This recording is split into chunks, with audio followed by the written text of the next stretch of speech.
Okay, just about to load up Final Fantasy VI for this episode, and, well, as soon as I got to the loading screen, guess who it is? It is Squall Leonhardt from Final Fantasy VIII.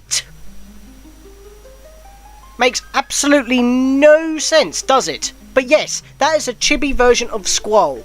The PlayStation version of Final Fantasy VI was released, I believe, during the creation or just after release of Final Fantasy VIII.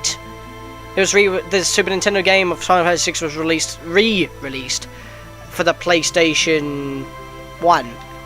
And well, this is his sprites, and that's kind of awesome actually. Kind of a little Easter egg that I found. I mean, this is the first time it's actually happened while loading up the files for this Let's Play, so I thought I would just show it off. Wow, that's wasted a minute. Okay, jumping back into the game now. Sorry, but, you know. Easter eggs! Look at his waiting pose. Awesome.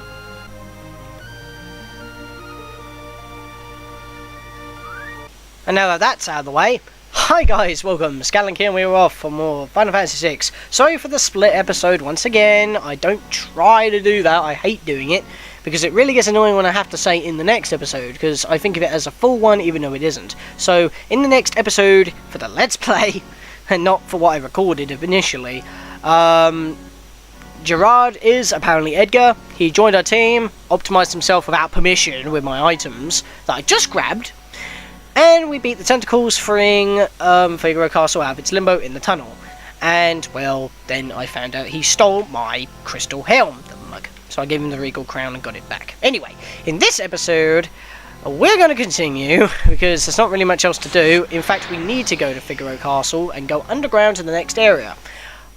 But I wanted to stick around here for a second, just so I could see what's new. Sandhorse and Malaga. We already know what the horse is. And I still need to go get that flash, so hopefully they sell that at the castle, because that would be nice. Let's do a fire dance. That did decent damage. How great. Oh, dude! Powerful! There is power in this enemy.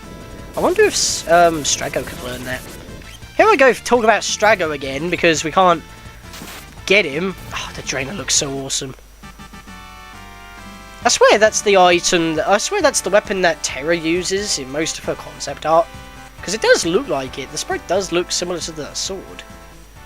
Just saying. How about one more random encounter around here before we go off, eh? Mix it up a little. So we'll just circle the castle for a second, because there's nothing on the edges as you can see on the map. No white dots whatsoever. Unless the game wants to give me the exact same random encounter, I'm not sticking around any longer anyway. Yeah, it was the same random encounter, so whatever. So we're going to go back into Figaro Castle and obviously take the tunnel back, but at least we can explore! There's not much to do though. To me, well, for me anyway, I want to go back to the shops to see if there's anything new. We'll get a discount. I don't think you get double discount if you have both the brothers with you. But, well, I don't know. Maybe you do, but I doubt that. Maybe it's prominence by whoever's in front. I can't take money from the king! Yeah, Edgar probably just has bigger discount than anyone else. Oh, this is just a normal item shop. So this is the wrong one. I want to go to the other shop. So let's just run over there quickly. At least it doesn't have anything new, which is nice. But then again, most item shops don't have anything new anyway at this stage. He's not even facing me. Is that a glitch or what? I don't know. But anyway, there's the flash. I think we've got... Oh, we haven't even got the debilitator. Casts weak point randomly. Oh, okay. So that weapon pretty much changes an enemy's weakness, but you don't know what it is until you scan them again. It's kind of like what they do. I think it's called color shift or whatever it's called. It's like what number 028 did near the end of the battle when we were in the Majestic facility. It's something similar to that, but you can inflict it yourself. And I don't think there's any actual skills that do that, like as magic spells anyway. But I do want the flash because it blinds multiple enemies and does damage. It's not as useless as you would think it is. And it also casts, as it obviously blinds enemies, it's going to cast dark or whatever, give them the sunglass effect. But because of the game is got bugs, that's not going to be helpful, which is why I normally don't use this weapon. But from what I found out in my last couple of runs, it does damage, and it does way more damage than both the auto crossbow and the bio blaster. It's just that it doesn't get the piercing effect from the auto crossbow, and it doesn't get the poisoning effect from the bioblaster. So whatever, I'm blabbering again. I seem to be doing that so often, but I've got so much information for this part of the game. It's crazy.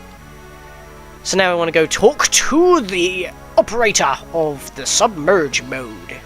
So we're going to go head back to the main cabin here, I guess. Down these stairs to the left and talk to the old man. Go to Colosseum. I've never heard of Colosseum, says Kieran Kazuaki-sake. And once again, the castle changes colour. I don't know why. Why can it not stay the colour it originally was? Oh, I know that is the colour that it originally was, but you get what I mean. And I like how that it's no longer mountains in the way, but we go under the water.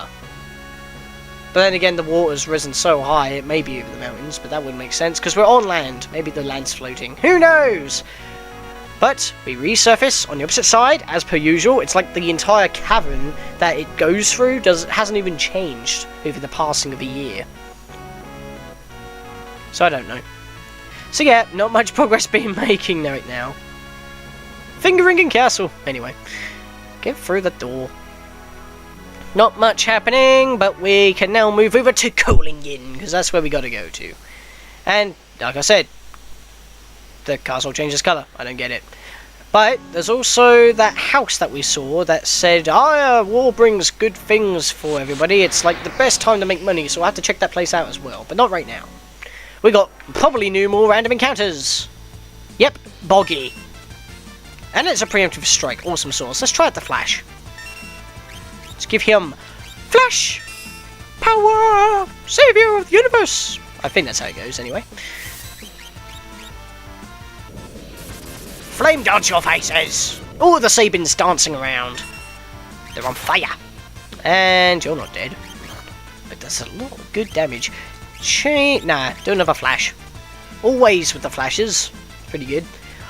Sadly, Celeste is going to be pretty much the HP, well, staying up in the HP because of a Drainer weapon. So everyone else is going to be falling behind, but that's kind of the case because Celeste has got the healing spells we need. She's got all of the spells. This is what we decked her out for the World of Ruin. This very situation we are in right now is what we prepared during that previous level grind that we had. That was like the only level grind I've done so far, actually. I'm kind of surprised by that. I normally struggle if I don't do a couple of level grinds here and there and everywhere, but maybe that's why I got so many game overs at the beginning, but at the same time they were mostly kind of dickish. But yeah, we're at Colosseum again, but the music doesn't sound good. It sounds like the usual World of Ruin Town theme. Those beautiful days will never return. And another flashback, because we can't get enough of the World of Balance, apparently. The colour is back and everything. And I don't understand on why this particular cutscene isn't in sepia. In sepia filter? Because that was in colour. Maybe it's to actually show you the difference, because it's literally the exact same screen. But you'll never see it again, I don't think. Oh, he does show you again. Okay, cutting it. So, I guess if you either miss the World of Balance, you could talk to this dude or just start a new game. So, I don't know. So, yeah, that was the... Oh, let's see if Locke's been here over the past year. Old man, what have you got to say for yourself? Tell us the location of him right now. Oh, he's actually coming to talk to us. Oh, Locke?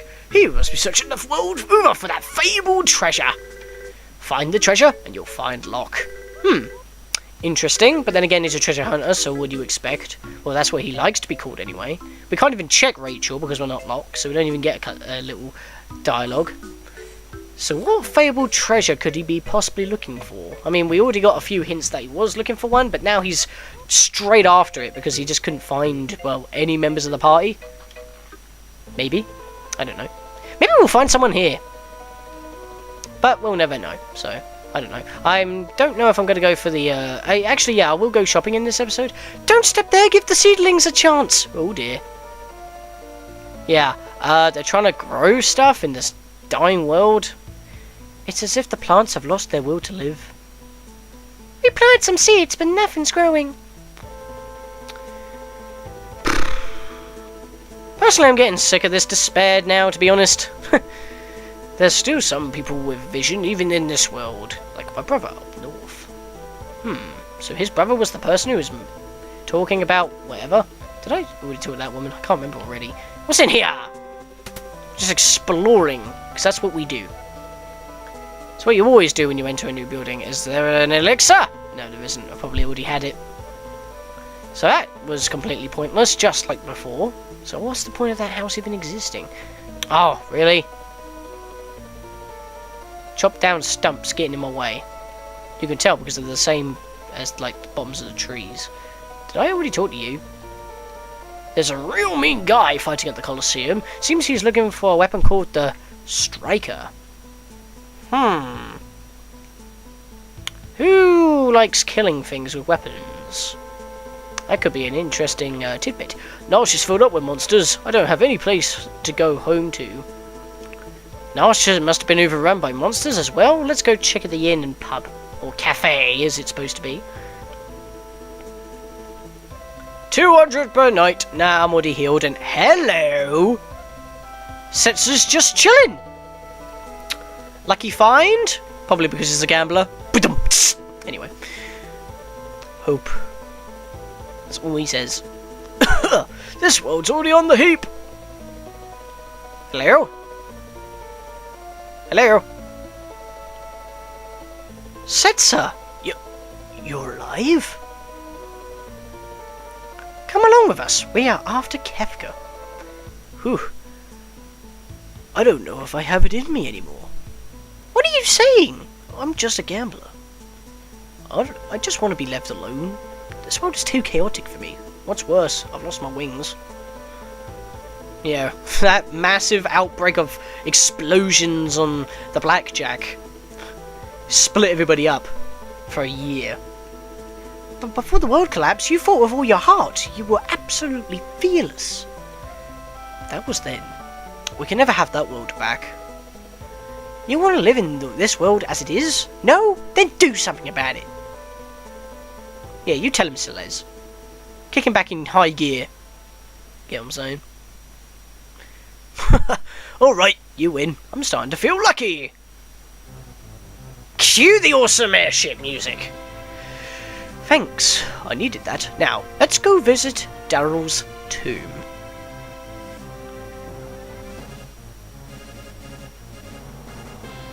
Let's us rejoin the party. We're gonna get us another one. Airship, that is. That awesome pose he has. We are gonna get another airship, and we'll be able to explore the entire world at our leisure. And where are we gonna find it? Setzer will show us on the web, on his 3D map that he keeps in his pocket, apparently. Gotta go there. And I think we just have enough time to do it. Saying that, being I'm roughly 15 minutes in. So, we got Setzer. We just keep getting party members almost every episode now. This is pretty good. We've got a full squadron! We're no longer in danger. Haha! He doesn't have any skills, so does he start off with anything? No, he's completely empty. So we'll give him his darts back. We'll give him a diamond shield. Definitely give him the crystal helm that Edgar stole, you freaking troll. And,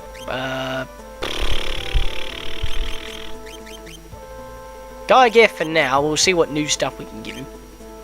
At the gift shops. I say gift shop, but what do you know? Oh, I say that to bring a little bit of joy to the people who are manning these rundown stores. Don't need to go to the item shop again, so screw that. And why is it that every time I go somewhere I cannot find a relics shop? They're quite rare. Let's talk to you. Unless you are the item dude. Oh, right. I'm gonna go get the dice. They have a battle power of 1. Basically, whatever roll you get is like multiplied by about 10 or whatever, and that's its actual power. It kind of does random, because he actually rolls the dice, and then all of a sudden, a number appears above the enemy's head, and that's that's the damage it does. So that's kind of a risky item, but then again, that's Setzer's style, so I don't really know. Doom darts, these are quite interesting. When I saw these, I was looking at the battle power, and I was like, ooh, but I forgot to read the description when I first found this, and it's called Doom Darts for a reason. They randomly dispatch an enemy, and because most enemies are considered dead, or undead, or whatever, in the world of Ruin, not exactly that helpful. because they'll just regenerate themselves. But I will have it just in case, if I know I'll be able to use it, and they are definitely more powerful.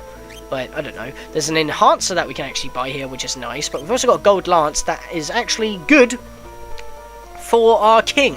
So we will get the king's weapon, because now we're actually running low on money by buying stuff, which is kind of funny, I guess, because I'm always very stingy with money, and now I'm just buying, oh, I'll have this, I'll have that, and then all of a sudden, I'm running out of money! And money is everything in the world of Ruin. That's why I haven't been using it that much.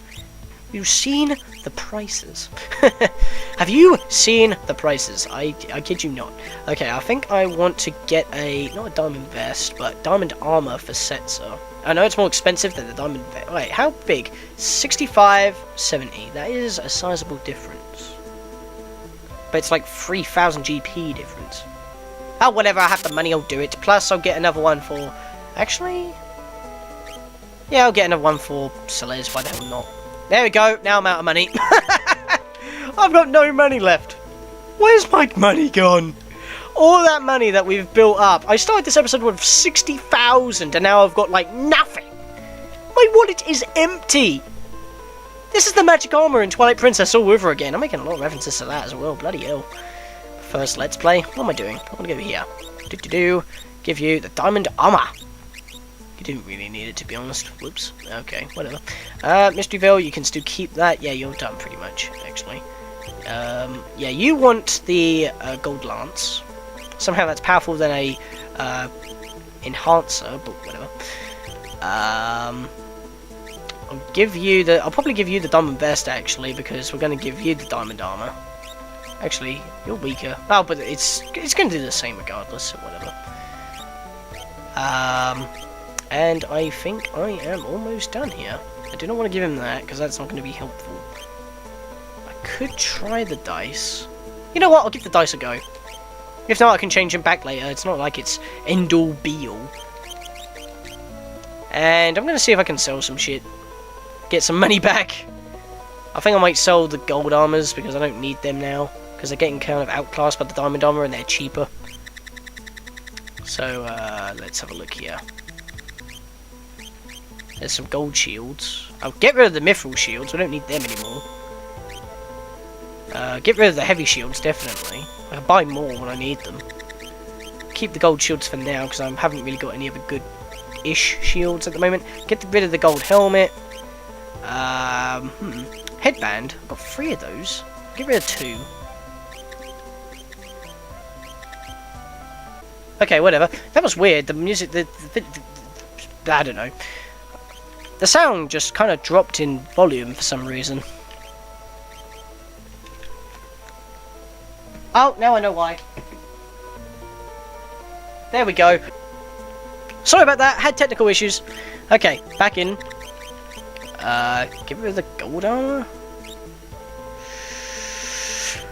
I think I am pretty good for now.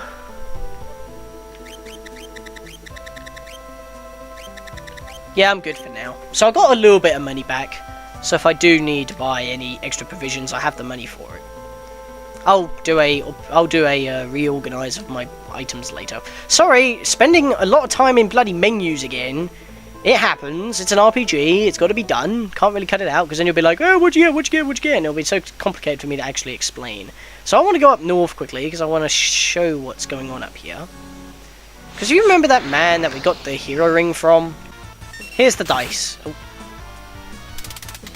Just rolls, then boom, damage. That's how it's calculated, and that was power right there. That was power. That was Setzer's just normal attack, and it did over 1,000. But anyway, what I was saying was, I might as well talk for the rest of this battle. What I was saying was, the man up north that we found the hero ring at, well, he said, well, sometime later down the road, this is going to be a massive monument of war. And that's what we're going to check out right now. Just so you know. Okay, kill this thing already. Wow, it did nothing. Either this thing is really defensive or it just doesn't want to die. My god. Take the physicals. Thank you. Oh, Celeste learnt Rasp. That's actually pretty good. Considering that most bosses die from magic loss if they run out of magic. Yeah, if a But you heard right. If a few bosses in the game reach 0 magic power, they automatically die because they're no longer a challenge. So it's like, you were able to survive the barrage of attacks. We'll just give you the clear all. Again, that was a battle with 2 boggies, but Celeste learnt Osmos, and Edgar learnt Fire, Bolt, and Ice. So I'm gonna have to change Esper's again at some point, or for him anyway. I don't think he has life, but if he does, I can just switch it even quicker. Anyway, welcome to the Colosseum. Yes. Oh, wait a minute, Ultros, really? What are you doing here? Look at me, I'm a receptionist. Now you better watch what you bet, or Master Chobon will just come and take it from you. Apparently he's no longer a recurring boss, thank God. Well, he actually does appear in the Colosseum for another game in the series, but I'll get to that later. Well, actually I won't, because that's kind of spoilers if you haven't played that game before. This is Dragon X Colosseum! Champions from all over the world come here to fight for prizes. The more precious the item wagered, the better your prize will be. This is Dragon's name. Oh, okay, you just say the same thing. Does anyone else have anything to say about this? I'm an Imperial Trooper! Probably the last of them. I have some valuable information for you. Talk to the Emperor twice. Use this when you found the place where the Emperor hid a secret treasure. He's not talking about Emperor Gustavo, he's talking about a different Emperor from a long-lost kingdom, which is actually a side quest later on. So we're going to have to keep that for later. Battles at the Colosseum are one-on-one. Basically, I'll have to get into the mechanics of the Colosseum in a second, but for now, you already know the backstory. This dude kind of made this, and hello, Siegfried! Spelling. Someone's been pretending to be me. Don't be fooled. Yep, this is the real Siegfried. Or Siegfried, whatever. The one that we've been following and bumped into twice wasn't the real one. Kinda bizarre, I know. But, what can you do? You've got an inn here in case you do need a heal, which I will take, as long as it ain't too expensive. If it's expensive, you know what, take it anyway. And we can talk to the other people down the stairs in a second.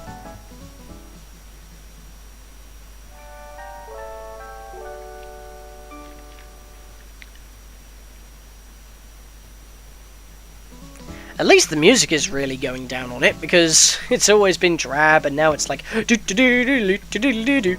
It's so happy. Creatures from all over the world come here to compete. Ultros is your receptionist. Couldn't pay his debt, so I put him to work. I'd figure he'll be here about another 100 years. Yep, Ultros apparently had a debt to pay, and he's got to work for it. Get a load of the crowds! Okay, you both say the same thing. So yeah, let me get into what the Colosseum is now that we've explored. Basically, the Colosseum is where the computer will take a hold of your character and will automatically fight a monster that is probably going to outdo you in almost every given way, even if you're very high level. You want to deck yourself out with the required, with the best... Well, basically, your opponent is dependent on the item you bet, and the item you bet also depends on what prize you can win. It's pretty much an exchange. And if you bet anything that doesn't actually result in anything good, then you'll probably get a elixir as a winning prize, but you'll be going against Chopin, and you can't beat him because he instantly starts the battle with Sneeze, and he'll just steal it. Steal whatever item you bet. So you gotta hope it ain't him. But we will have to do one of these battles at some point. But not right now, and I'm not actually going to be doing this to get any limited edition items, because I am crap at the Colosseum, and because the computer controls your player, the party member that you choose, they won't be able to actually attack properly. I mean, if they have a large repertoire of spells, they could just choose any one of those spells, and some of them may actually heal the opponent. The computer is that dickish and random. So if you're going to put someone in the Colosseum, now this is where you want to be very careful with your espers. You want to train them up you want to train your party members up with certain espers to give them the boosts, but you also want to make sure you give them certain magic spells so they'll be good against the enemy you're going against. But I'm not going to be doing this because, like I said, it's not really required, it's just optional. And yeah, like I said, you could lose. Care to fight at the Colosseum? No. We fight for items, etc. Here, you choose the thing you want to wager. Next, your opponent will appear. Choose someone from your party to fight this opponent. A one-on-one auto battle will then take place. The item you wagered covers your participation fee, so you don't have to pay. If you win, you'll be rewarded with an even better item that the opponent has. That's all there is to it. But, like I said, not doing it because I just don't know what to bet. Sometimes I always get bloody, what's his name? Chupon or Typhon or whatever his name is, and I pretty much lose. And even though we once again didn't make a lot of progress, that's just how slow this game is at this point. It will pick up soon, don't worry. But I think I'll end it for this. So in the next episode, guys, we made some progress. We got a new party member. But anyway, in the next episode, guys, we will head to Darrow's tomb, clear that out, take out bosses, possibly the undead as well, and get ourselves a new airship. See you guys then. Things are about to get huge.